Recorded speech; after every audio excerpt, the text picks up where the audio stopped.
All right, folks, we're going to be kicking off our fitness and movement journey today by learning two of the most important foundational human movements, the squat and the hinge. The squat is arguably one of the most important movements you can learn because it's hardwired into our DNA. You do it all day long. Getting in and out of chairs, for example, sitting and standing, is that squat pattern that we're going to learn and perfect over the coming weeks so that we can do it safely and efficiently. It will also become something that we can improve our performance via athletics if we work on it. The hinge, too, is something you do all day long, simply picking something up off the ground, maybe your backpack every day in class. We want to make sure we do that safely and effectively by pressing the floor away and lifting to full extension, something we will learn with a good morning, our first step in learning that hip hinge. Today, we're going to get things kicked off by getting warmed up. Everybody's going to go out and get 2 minutes of light cardio at a conversational pace, 2 minutes of consistent movement, nice and easy. We'll regroup after that.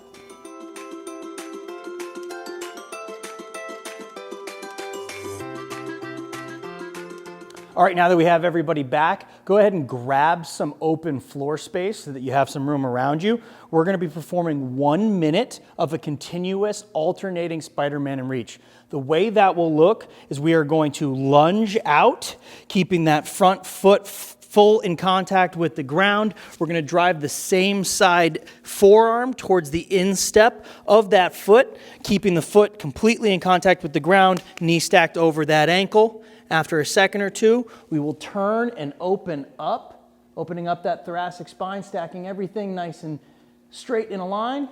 Then we will relax, switch to the other leg, perform the same movement, and we will continue that alternating for 1 full minute. Go for it.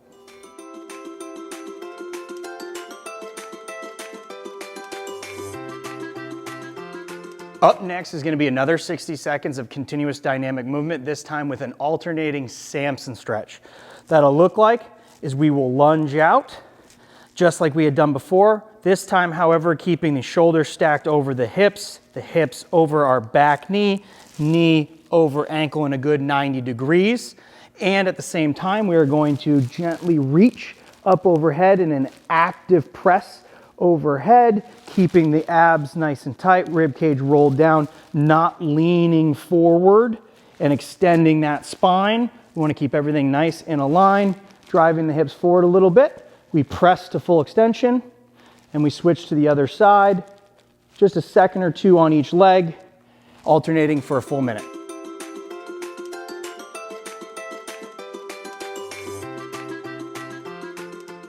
All right, now I want to have everybody stand tall and follow along with me as we introduce that hip hinge foundational movement via an exercise called the good morning. So everybody grab some space. What I want first is for you to put your feet directly under your hips.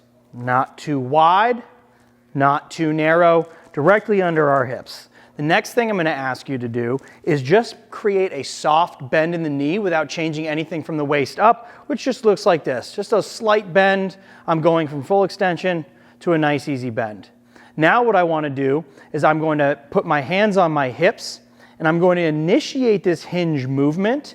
Everybody do it with me by reaching my butt backwards, allowing my torso to come forward, but I'm keeping this nice neutral spine, aka flat back or that lumbar curve maintained. You can figure out whether or not you're maintaining that nice flat back by putting one hand in that little S scoop, the bottom of the S of your spine, and seeing if that stays nice and flat and doesn't round forward while you're performing the movement. So what I want everybody to do, feet under hips, hands on hips, soft knee, push the butt back just as far as you can until you feel a stretch through the hamstrings. The back stays flat, never rounding, and then we stand tall.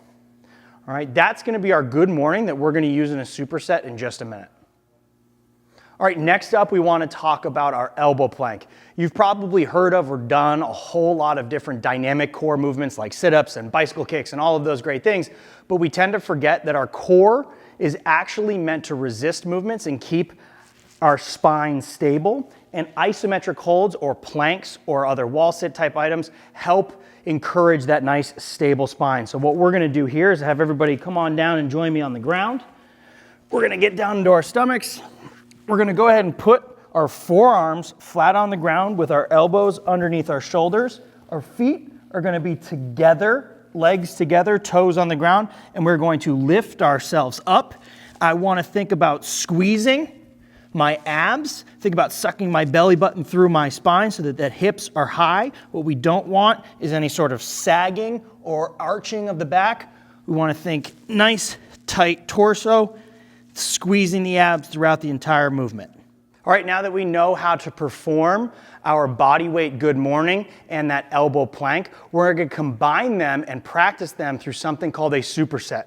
What that means is we're going to combine two exercises, perform all of the reps or time on one, followed immediately by that of the other, then we're going to rest. So what it'll look like is we will go ahead and break off in a second. You will perform 10 of our perfect slow good mornings, followed immediately by dropping to the ground and holding that nice active elbow plank for 20 seconds.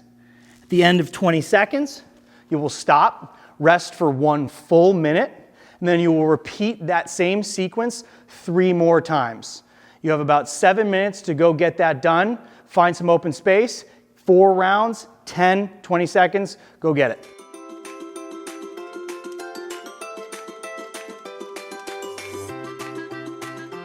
All right, now we're going to introduce and go over that foundational squat pattern that's so important to a healthy lifestyle as well as potential performance benefits in athletics, etc. So what I'm going to have everybody do is spread out. I really just want you to listen and follow along with some basic instructions as we build the squat from the bottom up. So please, everybody, first, go ahead and find yourself in a shoulder width stance. It's not that hip width stance from our good morning. We're going to place our feet out by our shoulders, and then we're going to turn our toes just slightly out. Now, please understand that everybody's going to develop their own very individual, very personal squat stance over time, but this is a really good place to start to figure out where you're most comfortable. All right? The first thing I want everybody to understand is in no circumstance at any point today or any time in the future in any squat rep will your feet move. You want to think about your big toe, your little toe, and your heel constantly being in contact with the ground throughout every squat rep. Same thing goes for our ankles. What we don't want is feet spinning or ankles rolling in. All right, next thing I want everybody to be very aware of, don't do the squat yet, just watch. I just want you to know that as we initiate our squat movement, the next big point of emphasis, our second point of performance, is that our knees are always going to track over that second toe on each foot. What we want to avoid is any sort of knee caving in at any point. Make sure that we're always externally rotating the hip. You can think about ripping a piece of paper on the floor with your feet. Okay? The next thing, all right, that we're going to think about, again, just watching me, is when we descend into our squat, we are going to maintain that nice neutral spine and flat back, never hunching forward, especially not to achieve full depth. We want to maintain that nice neutral spine and flat back during our squat. Our last, and seriously, I mean this, least important point of performance today is that depth. Our goal over time is to achieve a full squat in which my hip crease will be below my knee such that I could put a marble here and have it roll back towards my hip. But today, the only thing that matters is keeping my feet firmly in contact with the ground, never up on my toes or rolling in off the outside of my foot, keeping my knees tracking my toes, and my spine nice and neutral. If all you can achieve today is this, or this, or this, that's totally cool. What we don't want to have happen is search for full depth by letting other things go out the window. So, Talked a lot about the squat. Now I want to kind of re-engage, have everybody grab that shoulder width stance, turn the toes out slightly. We're going to perform 5 reps together. Nice and slow with complete control, focusing on those 4 points of performance, the depth least. So have everybody go ahead and initiate their first rep by unlocking the hips, reaching back like you're sitting into a chair. I like to put my arms out as a counterbalance. It's going to help turn on that core, keep your back flat. Get to wherever you can get to comfortably with control. Now stand tall. We're going to do 4 more of these, matching my movement, not worrying about depth, caring about those other 3 points of performance most. 1 more rep together. Awesome. Now, grab yourself a partner or a group of 2 or 3 and get a few more sets of 5 really great, flawless reps of that air squat together, focusing on making sure that each one of you pays attention to those points of performance and doesn't let any of those first 3 go out the window in an effort to get depth.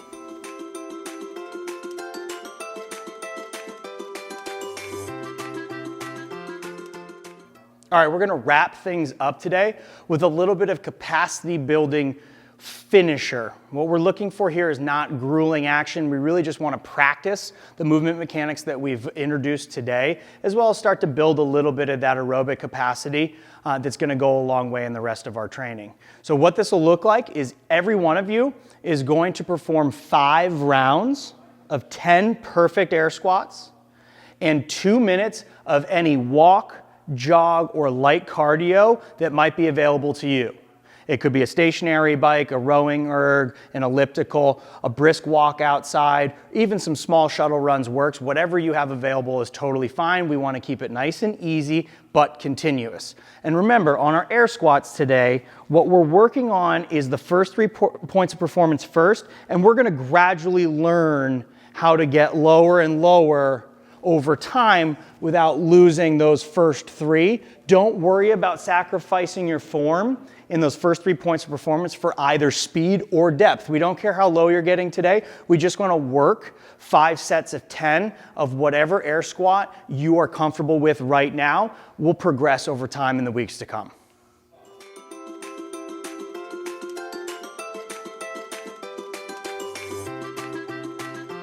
Hey, great job today, everybody. Remember, all we're doing is taking our very first step in our fitness and movement journey. We're building a foundation upon which we can build a lot of cool things down the road. Don't rush it. Keep mechanics at the absolute top of your mind, and we'll get to the point where we're adding intensity and weight and all those cool things down the road. Good job today. The rest of the week, we'll be working on things like the press, the pull, the lunge, and other cool movements that we can start adding into our training.